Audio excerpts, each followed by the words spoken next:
Assalamu alaikum dear students of class 6th. Open your textbook of General Science, class 6th at page number 127, chapter Fun with Magnets.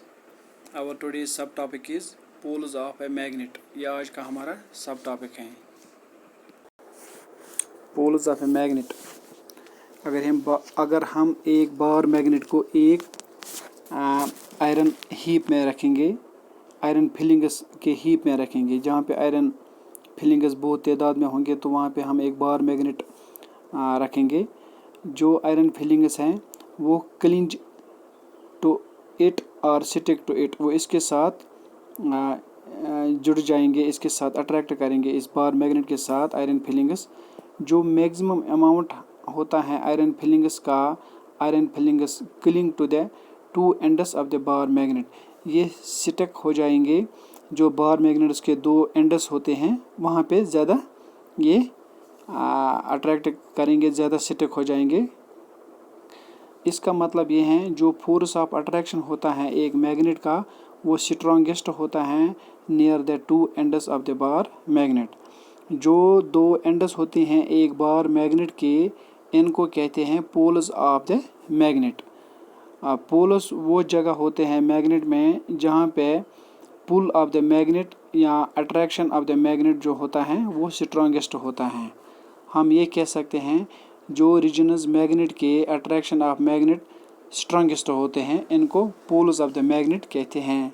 Magnet के दो poles होते हैं. A magnet has always two poles whatever its shape may be. Magnet चाहे किसी भी shape में हो, लेकिन इसके दो पोल्स होते हैं. The two poles of a magnet are near its free ends, ये इसके फ्री एंड्स में होते हैं दो पोल्स. दो पोल्स जो मैग्नेट के होते हैं वो हमेशा डिफरेंट होते हैं. एक पोल मैग्नेट का इसको नॉर्थ पोल कहते हैं, और जो अदर पोल होता है मैग्नेट का इसको साउथ पोल कहते हैं. North pole and south pole. जो नॉर्थ पोल होता है मैग्नेट का वो रिप्रेजेंट किया जाता है बाय राइटिंग द लेटर, किस लेटर से, एन से, कैपिटल एन से लिखा जाता है. नियर इट्स वन एंड, इस एंड की तरफ हम एन, कैपिटल एन लिखेंगे तो इसका मतलब है नॉर्थ पोल.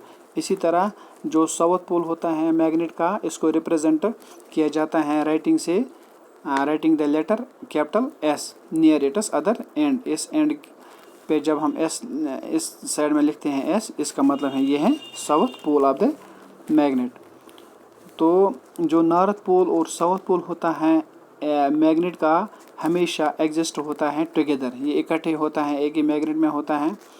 हर एक मैग्नेट चाहे बड़ा हो या स्मॉल हो, इसके पास एक नॉर्थ पोल होता है, एक साउथ पोल होता है. ये नामुमकिन होता है कि किसी भी मैग्नेट को सिर्फ एक ही पोल होता है. It is impossible. Though the maximum amount of iron filings जो स्टिक होते हैं दो एंड्स पे, टू पोल्स पे ऑफ द बार मैग्नेट. कुछ iron filings also stick middle में भी होता है एक बार मैग्नेट की, लेकिन इसका मतलब है जो फोर्स ऑफ अट्रैक्शन होता है वो एग्जिस्ट होता है middle part of the bar magnet, but it is very small. जो मिडल पार्ट होता है इस मैग्नेट का, वहाँ पर भी स्टिक हो जाता है आयरन फिलिंग्स जो आयरन से बने होते हैं या दूसरे मेटल से बने होते हैं, लेकिन वहाँ पे इनकी but it is very small. हम इस्तेमाल कर सकते हैं मैग्नेट जब हमें ढूंढना होता है सॉइल में या सैंड में कुछ आयरन पार्टिकल्स, तो हम रब करते हैं मैग्नेट को इस सॉइल में या सैंड में और शेक करते हैं gently to remove the particles of the soil और सैंड फ्रॉम इट सरफेस. अगर कुछ पार्टिकल्स वहाँ पे रह भी जाते हैं stick to the poles of the magnet, then this soil और sand contains particles that have iron. तो इस तरीके से हम चाहे पानी में कहीं पे हो या डस्ट में हो या सैंड में हो, जितने भी आयरन फिलिंग्स होते हैं या आयरन ऑब्जेक्ट्स होते हैं, तो हम इनको ढूंढ निकालते हैं इस मैग्नेट के ज़रिए. तो इनके साथ ये स्टक होकर तो हम उससे फिर ये हासिल कर सकते हैं. तो in next we will discuss the meaning of like poles and unlike poles. जो लाइक पोल्स और अनलाइक पोल्स होते हैं, इसका मीनिंग हम इंशाल्लाह नेक्स्ट वीडियो में डिस्कस ज़रूर करेंगे। तब तक दीजिए इजाज़त। खुदा हाफिज़।